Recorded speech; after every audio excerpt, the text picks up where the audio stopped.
Hello and welcome back to another session with your girl. And if you're new here, I'm Ramat. Thank you very much for stopping by to check out my channel.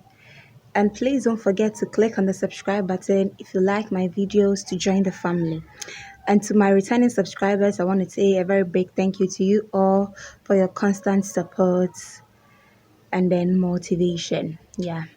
And so if you see me here today, it's very simple. Today's video is on sharing some tips with you about hardcore truth of marriages. Yes. Someone out there will be like, "Are you married?" No, I'm not married yet. But it's good if you're not married, you will know all of these steps so that when you get into like when you also get married, you wouldn't do those things, and you also try because you know something about it. You also try to like not to do things that will make your marriage go through a lot of trials. And also married women can also learn from these tips, and they bear witness with me that all those things that I'm going to say today are the truth, but nothing but the truth. Yeah, I got these tips from a friend's WhatsApp status, and when I read through them, it was quite true, and then it was very it was factual. So I told her to send it to me, and I'm here to share with you these tips. So without further ado, we are getting straight into this video. But please give this video a very big thumbs up and then hit on the subscribe button if you've not subscribed yet. Let's get started. Yeah, and so the first and foremost step is there is nothing that threatens the security of a wife than the thought of another woman competing for the attention and affection of her husband. Yeah, most of the times women are, I think they are naturally jealous, and then yeah, it will hurt for you to see that your husband is attached to another woman, and yeah, it will hurt a lot. And so the first that is the first truth about marriage. It's very painful to see your husband getting attached to another woman, and then giving the other woman more affection than needed. And then the second point says marriages flourishes when the couple work together as a team. Yeah, that is when both husband and wife decide that winning together is more important than keeping scores. Good marriages don't just happen, they are a product of hard work. It's as simple as that. Marriages grow when the couple work together as a team. The third one says, your children are watching you and forming lasting opinions on love, commitment, and marriage based on what they see in you. Give them hope, make them look forward to marriage. And so this point is it's very important. Most of the times children look at what their parents do, and they also emulate them. And so if you're a father or a mother and there is always quarrel in the house, it tends to affect the child, and in the long run when the child grows up, it's either the child also picks the same habits, and it's very bad. So it's good that we do something good so that our children will also learn something good from us. And then this is especially to the husbands. He says the reason why other women look attractive is that someone is taking good care of them. The grass is always green where it is watered. Instead of drooling over the green grass on the other side of the fence, work, work on yours and water it regularly. Any man can admire a beautiful woman, but it takes a true gentleman to make a woman admirable and beautiful. It's as simple as that. Dear husband, please take good care of your wives. Let them slay so that when you see someone outside, you wouldn't even be affected because your wife slays more than that person. It's as simple as that.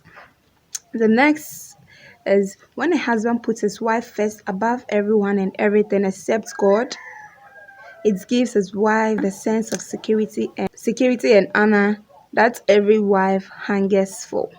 So, dear husbands, please let your wives be the topmost priority aside God, and then nothing else is going to go wrong again. And the next one says a successful marriage doesn't require a big house, a perfect spouse, $1 million, or an expensive car. You can have all the above and still have a miserable marriage. A successful marriage requires honesty, undying commitment, and selfless love, and God at the center of it all. It's as simple as that. And then the next one is pray for your spouse every day in the morning, afternoon, and the evening. Don't wait until there is a problem. Don't wait until there is an affair. Don't wait until there is something bad happening. Don't wait until your spouse is tempted. Shield your spouse with a prayer and cover your marriage with a fence of prayer. Prayer, prayer, prayer. Prayer is a key to everything. And so, before your marriage turns into something else, you have to always pray to God to protect your marriage, your husband. You pray for your wife to protect you so that nothing bad happens to your marriage. It's quite difficult, but you have to do that. And then the people you surround yourself with have a lot of influence on your marriage. Friends can build or break your marriage. Choose them wisely. This is the most important thing every woman or every man out there who is married should know.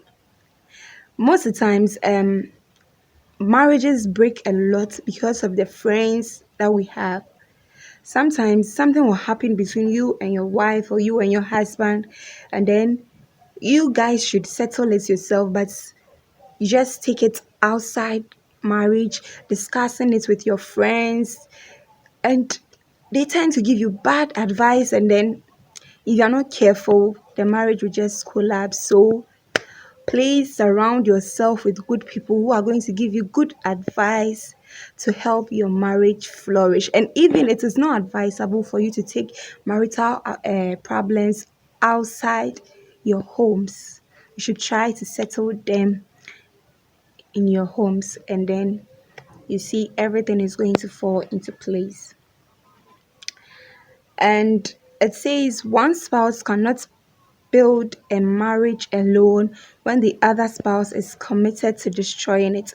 Marriage works when both husband and wife work together as a team and build their marriage. Very simple.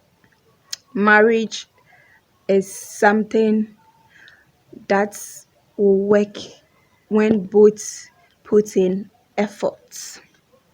And then the next one says, don't take your spouse for granted. Don't take advantages of your spouse's weakness and goodness. Don't mistake your spouse's loyalty for desperation. Don't misuse or abuse your spouse's trust.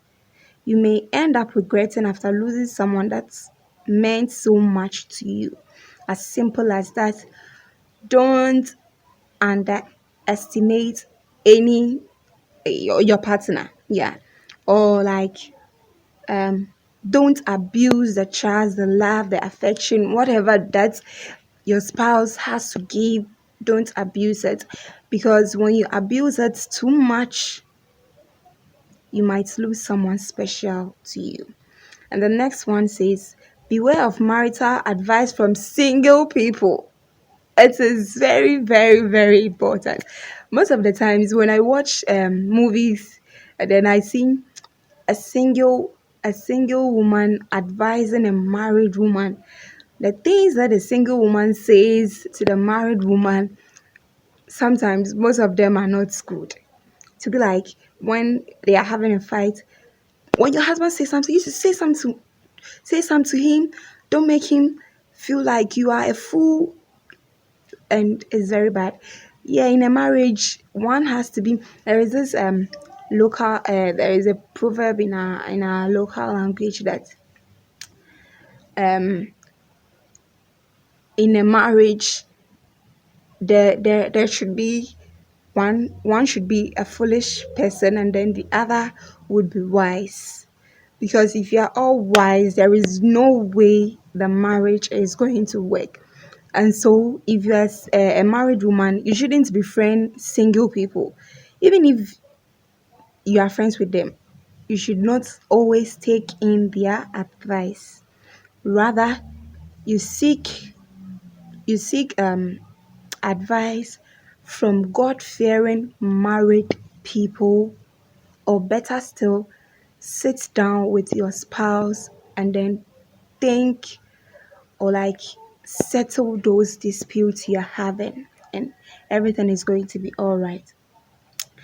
And the last but not the least, it says, dear wife, don't underestimate the power of your tongue in your marriage. The tongue has the power to crush your marriage or build it up. Don't let the devil use your tongue to kill your spouse's image, self confidence and aspirations. Let God use your tongue to build up your marriage and bless and praise your spouse. Very simple. Women.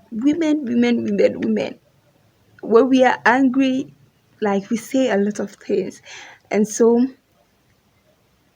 we shouldn't let our tongue destroy our marriages. Rather, it should let us build our marriages. We should say something good with our mouth to our spouses, something that will bring blessings upon our marriages, and everything is going to be all right.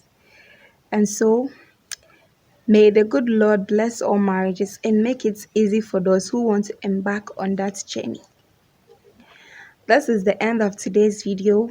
If you like this video, please give it a very big thumbs up.